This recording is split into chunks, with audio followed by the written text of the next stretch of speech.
toutes et à tous l'équipe, j'espère que vous allez bien. Pour cette nouvelle vidéo, on se retrouve pour le résumé complet de la 16e étape du Tour de France 2025.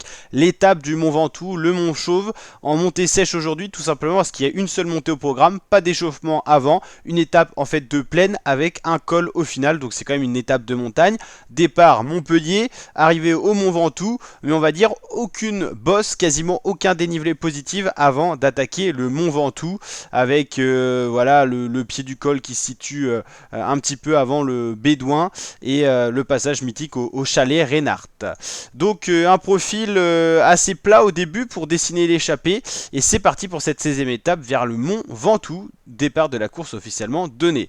Des attaques immédiates, dès le drapeau baissé par le directeur du Tour de France Christian Prudhomme, les attaques sont survenues au kilomètre 0. On retrouve à l'avant Wout van Aert, très offensif, Jonathan Milan, le maillot vert, Lenny Martinez, Santiago Buitrago, c'est les premiers animateurs de la journée. On retrouve trois autres coureurs qui se sont échappés, Xandro Meurice, Marco Haller et Marc Hirschi qu'on voit ici à l'image. Trois hommes à l'avant.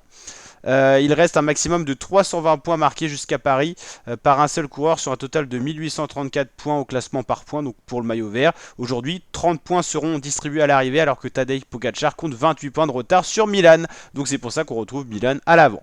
Crevaison pour Valentin Madoise, Benjamin Thomas qui tente sa chance pour l'échapper et Thomas Gachignard souffrant et il est aux côtés de la voiture médicale lâchée par le peloton qui a accéléré. Le Français malade va subir une très lourde journée et on va voir s'il va arriver à finir l'étape ou pas. On retrouve donc pas mal de coureurs à la tête du peloton, pas mal de coureurs qui attaquent, c'est assez mouvementé. On va avoir certainement droit à une grosse échappée, mais toujours trois coureurs qui animent vraiment la course et qui sont bien devant. Xandro Meurice, le Belge, Marco Haller, l'Autrichien et Marc Hirschi, le Suisse. Donc trois coureurs à l'avant.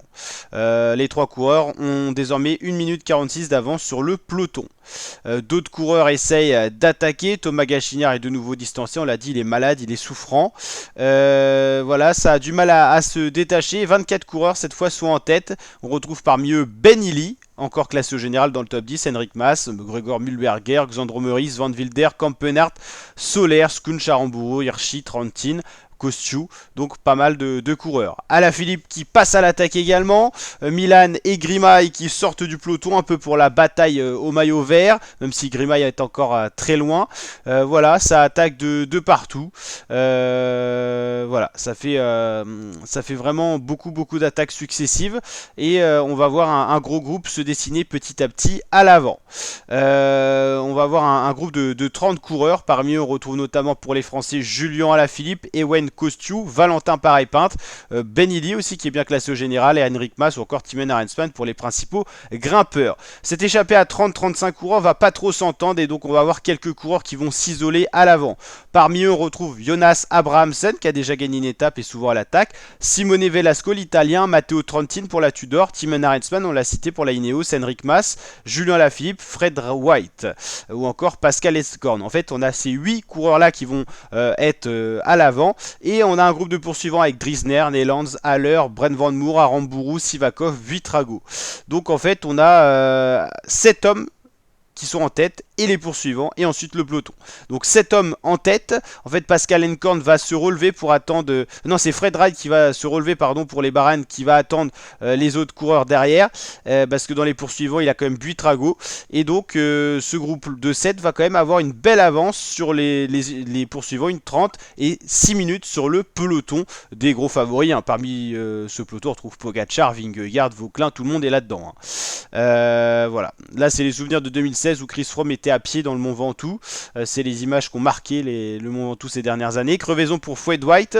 Et bah en fait le Britannique qui va être victime d'une crevaison, il était dans le premier groupe, il va se retrouver dans le groupe des poursuivants, le groupe qu'on va appeler Ben Illy. Voilà, on a en gros une échappée qui s'est scindée en deux, 7 coureurs à l'avant, dont Julien Alaphilippe, le seul français, et le gros groupe de poursuivants avec Valentin Parais-Pinte, Ben Illy notamment. Voilà. Pas mal de coureurs.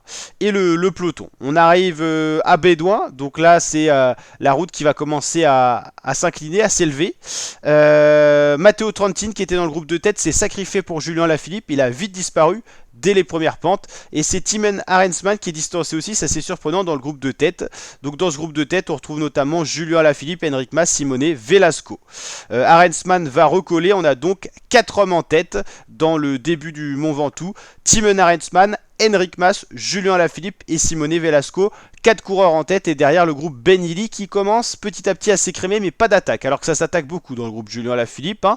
Là on a le poids des hommes de tête pour voir un petit peu qui est le plus grimpeur. Le gabarit du meilleur grimpeur là ça serait Simone Velasco, faut être le plus léger possible. Julien Alaphilippe on l'a dit, le groupe s'entend pas donc Julien Alaphilippe accélère à son tour dans le groupe des 4 et par contre dans le groupe des poursuivants c'est Valentin Paré-Pinte qui sort du groupe poursuivi par Michael Woods, Santiago Buitrago notamment. Là c'est une image où en fait Enric Mas va décider de passer à l'attaque. Ils étaient plus que 3 devant. Velasco s'était écarté. Enric Mas attaque. Arensman et Alaphilippe en duo de poursuivants. Donc Enric Mas s'en va tout seul. C'est la tête de la course. Derrière Julien Alaphilippe et Thymen Arensman qui se relayent. C'est surtout Thymen Arensman qui roule. Dans le peloton qui est quand même à 5,53, c'est la Visma Leise Bike qui roule. Vingegaard va tenter certainement une attaque et c'est Wout van Aert qui roule en personne pour la Visma Leise Bike. Le point sur les écarts, Enric Mas tout seul en tête, 25 secondes d'avance sur le duo Arensman Alaphilippe et derrière on l'a dit dans le groupe des poursuivants c'est Valentin Paré-Pinte, le français de la Quick Step qui a attaqué. Il a une 20 de la tête de course et il est poursuivi lui par Michael Woods, Buitrago, Van Wilder, Kosciu, Illy. Il y en a partout, mais on va dire qu'il y a 4 groupes principaux dans les échappées et ensuite le peloton.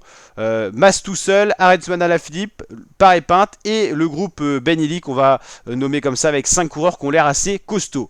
Dans le groupe maillot jaune, aucune attaque, mais plus que 15 coureurs via l'écrémage de la Visma. Narvaez ne pourra pas aider son leader, il vient d'être lâché, les UAE en grosse difficulté. Ils avaient mis Sivakov à l'avant, mais Sivakov va se faire reprendre par le peloton et ne va même pas pouvoir aider Pogačar.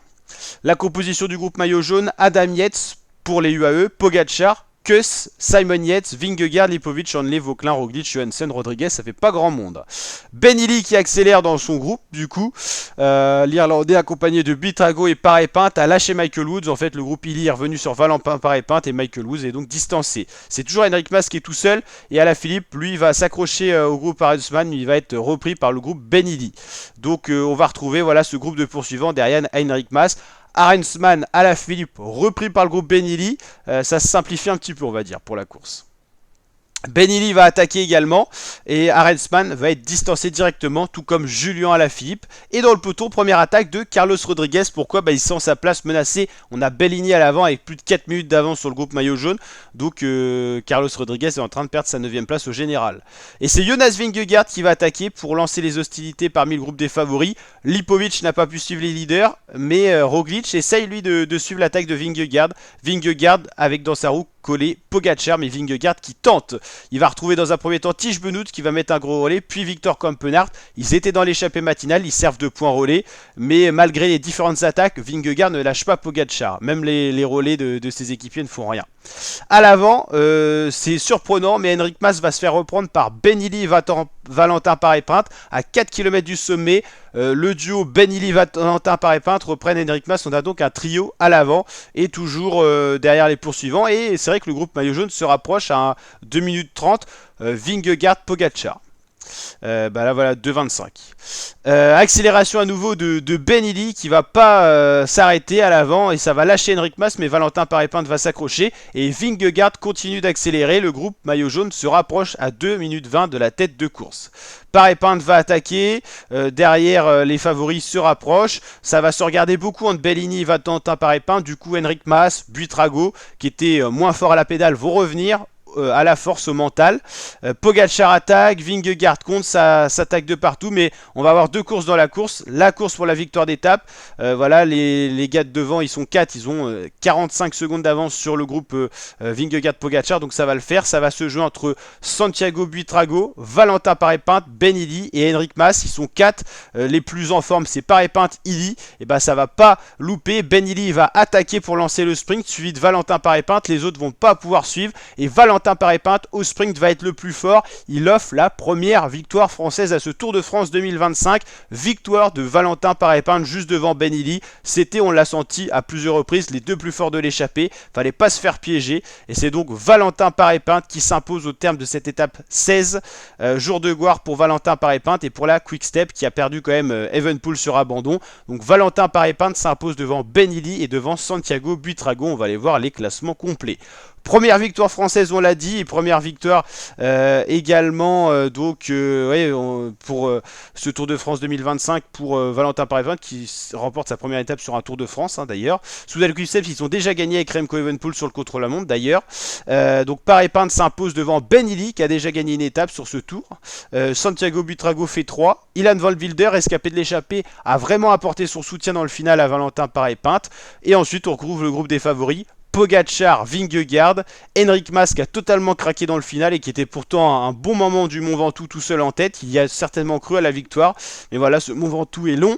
Julien Alaphilippe rescapé de l'échappée, on retrouvait les leaders mêlés aux échappés matinaux, Roglic, Lipovic pour les leaders, Mühlberger rescapé de l'échappée, Arensman rescapé de l'échappée, Xandro Meurice de l'échappée matinale, Oscar Andlé, Carlos Rodriguez, Aramburu, Félix Gall, Adam Yates, Garcia Perna, Kevin Vauquelin qui a bénéficié de Garcia Perna qui était dans l'échappée matinale. Vauquelin a lâché assez tôt, mais voilà, il a roulé au tempo. Justement, au niveau du classement général, ça bouge un petit peu. Donc, Pogacar reste maillot jaune. Il reprend un petit peu d'avance, je crois un petit éclat de 2-3 secondes, mais c'est insignifiant. Donc, 4 minutes 15 d'avance sur Vingegaard, c'est une belle avance. Aujourd'hui, Pogacar et Vingegaard avaient à peu près le même niveau.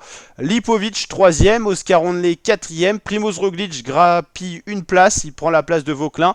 Roglic donc 5ème au général, Vauquelin 6ème qui perd du temps sur Roglic et qui voit Félix Gall se rapprocher aussi, Tobias Johansen 8ème, Ben Illy grimpe à la 9ème place grâce à son échappée devant Carlos Rodriguez, Jordan Gega toujours à l'entrée du top 10, O'Connor, Guillaume Martin, Rensman, Kuss, Narvaez, Rodriguez, Mas, Higuita, Jorgensen pour le top 20. Jorgensen qui a été décroché très rapidement aujourd'hui mais qui quand même pas si loin que ça au général. Maillot vert c'est Milan mais attention, plus de points de marqués. Pogacar revient à 11 points avec ce beau placement à l'arrivée. Donc attention à Jonathan Milan. Meilleur grimpeur, c'est Pogacar qui repasse en égalité avec Martinez. Donc officiellement c'est Pogacar mais c'est Lenny qui portera le maillot.